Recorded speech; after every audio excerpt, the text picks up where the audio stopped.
Hello दोस्तों, तो आज हम पढ़ेंगे सर्वनाम। इससे पहले हम संज्ञा पढ़ चुके हैं, अब हम सर्वनाम पढ़ेंगे। तो चलिए हम शुरू करते हैं। सर्वनाम क्या होते हैं? संज्ञा के स्थान पर जिन शब्दों का प्रयोग किया जाता है उन्हें हम सर्वनाम कहते हैं। जैसे कि रीता ने गीता से कहा, मैं तुम्हें पुस्तक दूंगा। तो देखिए इसमें सर्वनाम क्या है? मैं, तुम, ये क्या सर्वनाम है।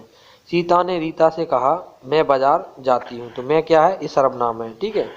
इन वाक्यों में मैं और तुम शब्द संज्ञा के स्थान पर प्रयुक्त होते हैं, अतः ये सभी सर्वनाम में हैं। ठीक है।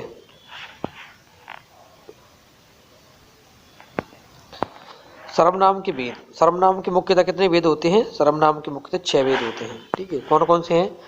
पुरुषवाचक सर्वनाम, निश्चयवाचक सर्वनाम, अनिश्चयवाचक सर्वनाम, संबंधवाचक सर्वनाम, प्रश्नवाचक सर्वनाम और निजवाचक सर्वनाम। ठीक है। तो कुल कितने होते हैं? 6 होते हैं। ठीक है। पुरुषवाचक सर्वनाम, निश्चयवाचक सर्वनाम, अनिश्चयवाचक सर्वनाम, संबंधवाचक सर्वनाम और प्रश्नवाचक सर्वनाम और निजवाचक सर्वनाम। तो सबसे पहले हम पढ़ेंगे पुरुषवाचक सर्वनाम। ठीक है। पुरुषवाचक सर्वनाम क्या होता है?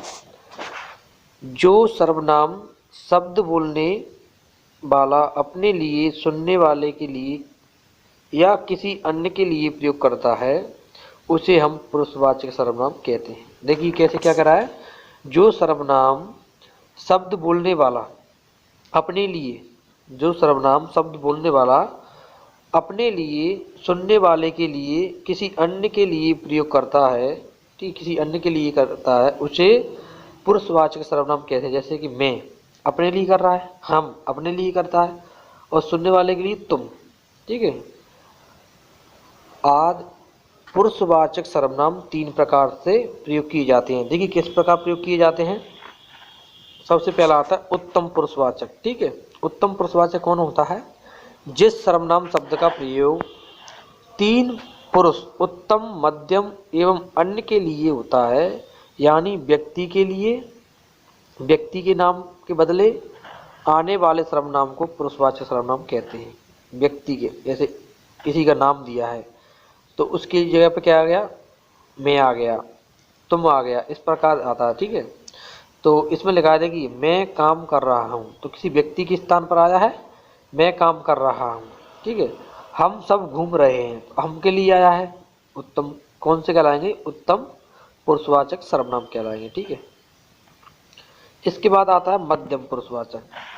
तो मध्यम पुरुषवाचक क्या होता है?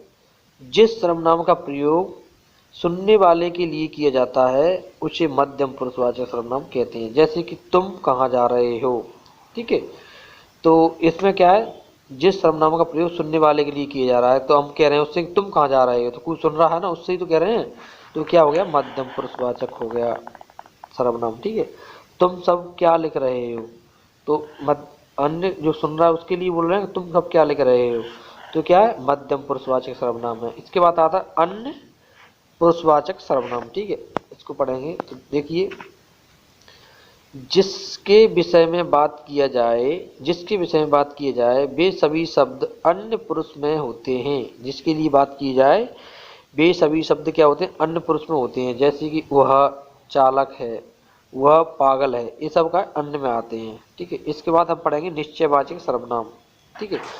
तो निश्चयवाचक क्या? निश्चित घटना होती है, उसको हम निश्चयवाचक सर्वनाम कहते हैं। जैसे जो सर्वनाम किसी निश्चय वस्तु, व्यक्ति की ओर संकेत करता है वे निश्चयवाचक सर्वनाम कहलाते हैं। जैसे कि वह मेरा गांव है। ठीक है।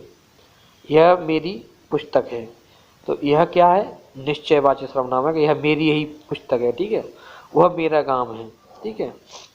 तो इसमें कौन सा हो जाएगा? मेरा गांव है। ठीक है। निश्चयवाचक सर्वनाम में आएंगे। इसके बाद पढ़ेंगे हम अनिश्चयवाचक सर्वनाम। तो अनिश्चयवाचक इसमें क्या? अनिश्चित घटना होगी। जैसे जिस सर्वनाम शब्दों से किसी प्राणी या वस्तु का बोध ना हो, जिस सर्वनाम शब्दों से किसी प्राणी या वस्तु का बोध ना हो वे अनिश्चयवाचक सर्वनाम कहलाते हैं। जैसे कोई व्यक्ति इधर ही आ रहा है, जैसे कोई व्यक्ति इधर ही आ रहा है, तो इसमें क्या? अनिश्चित घटना हो रही है, कोई व्यक्ति इधर ही आ रहा है, पता नहीं कौन आ रहा है। ठीक है। कुछ सेब मेरी टोकरी में है, कुछ सेब मेरी टोकरी में, अनिश्चित घटना, पता नहीं कितने सेब हैं। तो क्या अनिश्चयवाचक सर्वनाम है। इसके बाद पढ़ेंगे हम संबंधवाचक सर्वनाम। तो देखिए संबंधवाचक सर्वनाम क्या होते हैं, जिस सर्वनाम से दो पदों के बीच का संबंध बन जाता है, जिस सर्वनाम से दो पदों के बीच का संबंध जाना जाता है। क्या होता है, जिस सर्वनाम से दो पदों के बीच का संबंध जाना जाता है उसे संबंधवाचक सर्वनाम कहते हैं। जैसे जैसी करनी वैसी भरनी, ये क्या संबंध है, जैसी करोगे वैसी भरोगे, जैसा राजा वैसी प्रजा, ठीक है, क्या संबंधवाचक सर्वनाम है। इसके बाद हम अगला पढ़ेंगे, पांचवा पढ़ेंगे प्रश्नवाचक सर्वनाम। तो देखिए प्रश्नवाचक सर्वनाम क्या होता है, जिस सर्वनाम का प्रयोग प्रश्न पूछने के लिए किया जाता है उसे हम प्रश्नवाचक सर्वनाम कहते हैं।